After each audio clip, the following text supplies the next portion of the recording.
Welcome to Atheist Witch, a podcast for witches or any curious minds to learn more about a non-theistic approach to witchcraft.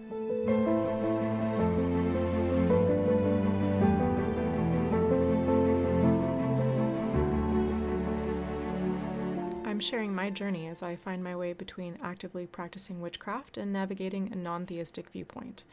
I will review some basic foundational concepts, but this is not intended as a podcast for brand new witches. I will never present my or others' opinion as fact, and any positions represented in this podcast will be referenced accordingly. Please keep in mind that just like yours, my practice is ever evolving, and my stance may change over the course of this podcast. I'm always happy to discuss this or answer any questions. Please reach out to me on social media or email.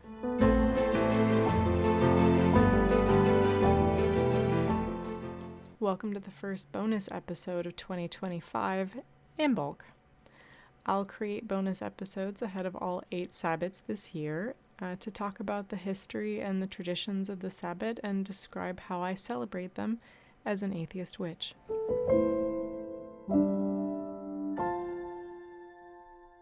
Imbolc is celebrated from February 1st at sundown through the 2nd of February. A lot of Celtic holidays like this begin at sundown because in the Celtic mindset, the day began at sundown. So some modern witches will celebrate Imbolc closer to the actual emergence of spring in their area, which is perfectly fine. And in the southern hemisphere, many choose to celebrate Imbolc on August 1st or 2nd in order to align with the seasons in their local area. So Imbolc is based on Celtic tradition, and it's meant to mark the halfway point between the winter solstice and the spring equinox. It is a Celtic quarter day and fire festival, along with Beltane, Lunasa, and Samhain. Early references in 10th century Irish literature relate Imbolc to the milk of ewes, or female sheep. You may hear different meanings for the word related to milking or lambing, depending on the source. By and large, researchers are not able to fully dial it in. They are studying extremely old manuscripts. So you'll hear in the belly or ewe's milk or similar meanings for the word, but generally it is aligned to the concept of rebirth and the beginning of spring and the return of the light. Imbolc celebrations in ancient times would center around a festival for Brigid. Brigid is a Celtic goddess typically associated with fertility, blessing, poetry, crafts, and prophecy, as well as milk and fire. Brigid was adopted into Christianity as Saint Brigid, and legend says that the nuns of St. Brigid kept her holy fire burning at a monastery in Kildare, Ireland for 500 years. As a Christian holiday, it's celebrated on February 2nd, and it's called Candlemas. A lot of other religions and traditions throughout the world do celebrate the beginning of spring, so there are a lot of different holidays around this time of year related to fertility, love, lust. You may have heard of St. Valentine's Day as well in February. But Imbolc itself is a specifically Celtic holiday. Imbolc traditions include the creation of items called Brigid's crosses, which are 4-sided star-shaped objects that are woven from rushes or grains. Around Imbolc, practitioners will also create grain dollies, which is a little doll-shaped object made out of corn husks or grains. Sometimes it's not even doll-shaped, it's just a roll of matted grain or rush. And the grain dolly created at Imbolc will be used in later Sabbats throughout the year. As you might imagine, other Imbolc traditions involve a lot of candles or fire. Around here, I like to have a bonfire, provided it's not absolutely freezing outside.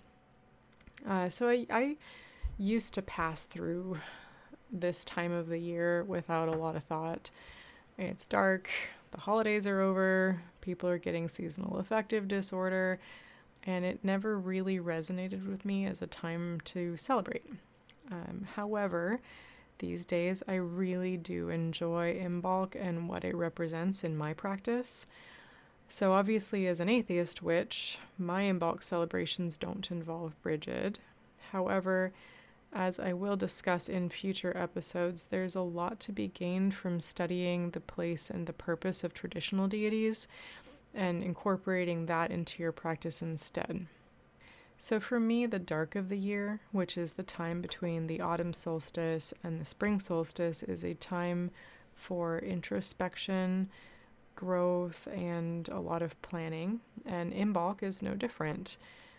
So around this time of year, or specifically on Imbolc, the ways that I observe, I usually clean and redecorate my altar. So I'll swap out my Yule decor for early spring or late winter imagery like snowdrops and light pastel colors, whites and light blues and light greens. I will make a pseudo Brigid's cross from paper, and I'll identify my pillars or overarching goals for the coming year and write those down on the paper. And at each Imbolc, I will consider the pillars that I chose from the prior year, and I'll consider what I want to change and focus on next, and then I will take the time to ritually burn the previous year's cross. I also look forward to taking a ritual purification bath with goat's milk, dried roses, and different herbs. And during that bath, I'll maintain intense focus on releasing what does not serve me and absorbing those new intentions for the year ahead. I'll usually take the opportunity around Imbolc to do a candle spell or a flame ritual of some kind, like a candle flame meditation that fits in very well. This is also a really good time of planning to think of less esoteric and more practical concerns.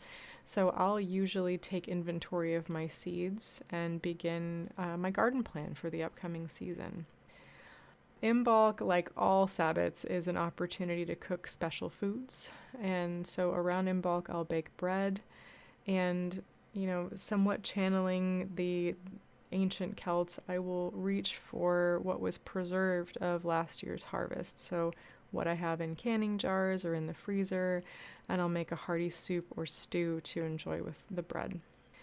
So other ideas I've heard of for this Sabbat, but I don't practice myself, are blessing or consecrating tools or candles specifically, or even making candles for the year ahead, although that sounds like a lot of work.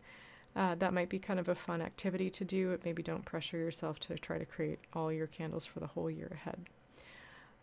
There was also a music and flame spell from the 2024 Llewellyn Sabbat Almanac that I thought was really cool. So reach for the Sabbat Almanac for this, but in general the concept here is to create playlists, one that focuses on purification and another that really makes you want to dance and you really get up your energy and kind of put the spell out into the world. And it combines the music with the flame, which is a representation of Brigid, in order to purify and then channel your intentions for the coming year through dance. So that one sounds really fun. However, take what you will from all of the resources that are available, and I have linked some good books in the show notes here. But more importantly, especially if you, like me, are trying to find your way a little bit non-traditionally from a lot of witches, make the Sabbat your own. Make Imbolc mean something to you individually. One of the books I've included in the show notes is a book called Year of the Witch by Temperance, Alden.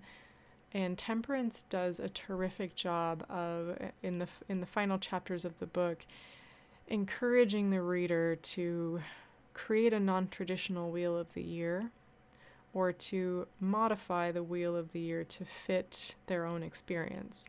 So if you live in a warm part of the world, Yule, and as a cold, snowy moment, may not resonate well with you, and you may need to recreate that for yourself. And so I highly encourage you around this time of year to consider what this means to you. What do you feel in early spring What do you feel, if you are in a cold area, what does it mean to you when the snowdrops break the surface of the snow?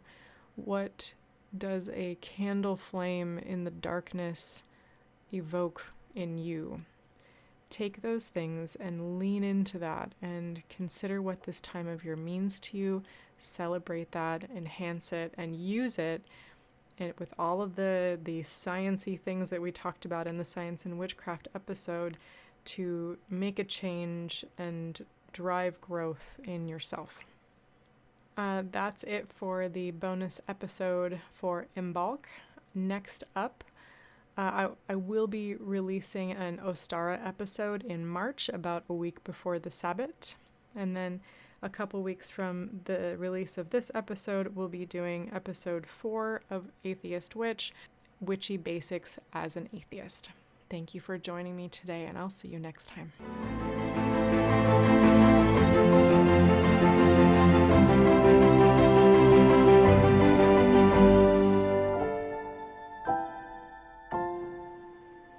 The best way to support this podcast is to please like, subscribe, or leave a review. Follow or message me on Insta at anatheistwitch, or email me your comments and questions at anatheistwitch@gmail.com.